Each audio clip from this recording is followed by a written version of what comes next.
Armero y su oscura mística. Del municipio de Armero, en el departamento del Tolima, conocemos la tragedia ocurrida el 13 de noviembre del año 1985, provocada por una avalancha causada por la erupción del volcán Nevado del Ruiz, cuya inundación y estragos dejaron alrededor de 23.000 víctimas. Nos dejó una de las imágenes más tristes y tal vez más tétricas que se queda en la memoria de quienes conocen la historia de Omaira Sánchez, pero de Armero hay algo más allá.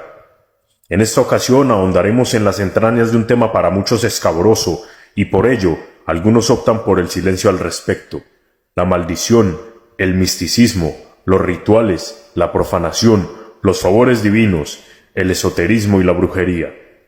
Años después de la tragedia, en el municipio de Armero, Guayabal, lugar en el que ahora se encuentra un camposanto que tiene el aspecto de un enorme cementerio corroído por la maleza, y dejando solo el recuerdo de una tierra algodonera próspera que era llamada la Ciudad Blanca, queriendo o no, en la actualidad, esta tierra guarda un misticismo bastante grande, y muchos de quienes han estado en el lugar aseguran sentirse estremecidos por una angustia inexplicable, y no es para menos, teniendo en cuenta que ahora todo lo que alguna vez fue la ciudad, ahora es un cementerio, lleno de tumbas y fosas comunes, razón por la cual no todos los visitantes que alguna vez fueron al lugar son turistas con ansias de conocer la historia.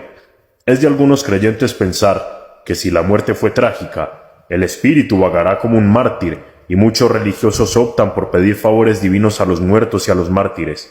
La tumba de Omaira Sánchez permanece intacta, llena de agradecimientos por aparentes milagros y favores concebidos.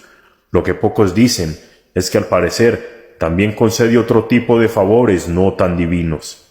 Otra cosa que permaneció intacta, incluso en medio de la tragedia, fue el cementerio y el barrio de las prostitutas.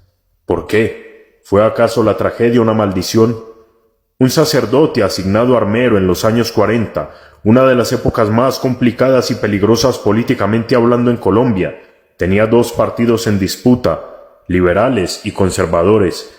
Eso tenía varios sectores del país divididos entre sí, y el padre no era la excepción. Al llegar al pueblo, en su mayoría era de postura liberal. El padre, Pedro María Ramírez, cuyas dinámicas no caían bien en el pueblo, debido a que su postura era algo conservadora. Esto llevó a la ira de la población, en un contexto político histórico y violento: el Bogotazo de 1948, la muerte de Gaitán tenía a las turbas enardecidas, y el padre fue atacado hasta morir, y fueron solo las trabajadoras sexuales del lugar quienes lo asistieron. Agonizando, en ese mismo momento, el padre lanzó lo que muchos consideran una maldición y les dijo: no quedará piedra sobre piedra en Armero. Se dice que el padre asesinado visitaba a los implicados en su muerte en las noches, razón por la cual los presos implicados pedían ser cambiados de sus celdas. Décadas después de dicha maldición, sucedería la tragedia. Después de lo sucedido, y ya con el verde de la naturaleza cubriendo gran parte del lugar con el pasar de los años, las cosas no dejaban de ponerse turbias. Muchos de los cuerpos y osamentas de las fosas comunes y tumbas ya no se encuentran allí. Han sido saqueadas y profanadas en rituales, brujería e incluso para vender los huesos en el mercado negro.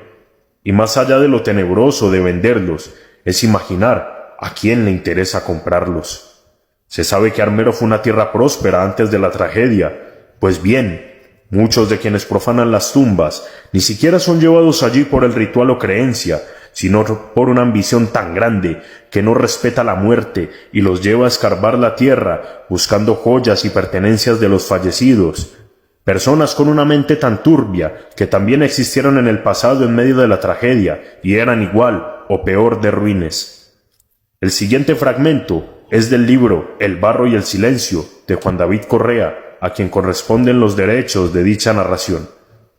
En el libro se encuentra el siguiente relato. El doctor sobreviviente Juan Antonio Gaitán, quien dentro de su valiente y a la vez dolorosa historia relataba que estando en medio del barro veía venir un tipo con un lazo en sus manos. «Uy, por fin me van a sacar de aquí», pensó. Tal fue su sorpresa y su susto al ver que la persona con el lazo lo que estaba haciendo era sacar los cuerpos del lodo y arrancarles sus pertenencias. El sujeto en cuestión vio a una niña ahogándose, Juan le pidió que por favor la salvara al menos a ella. El sujeto, cegado por una ambición enfermiza, se negó. Juan Antonio decía: eso es la humanidad, no el colombiano como nos han hecho creer, es el comportamiento de la humanidad. Y tiene toda la razón al decirlo.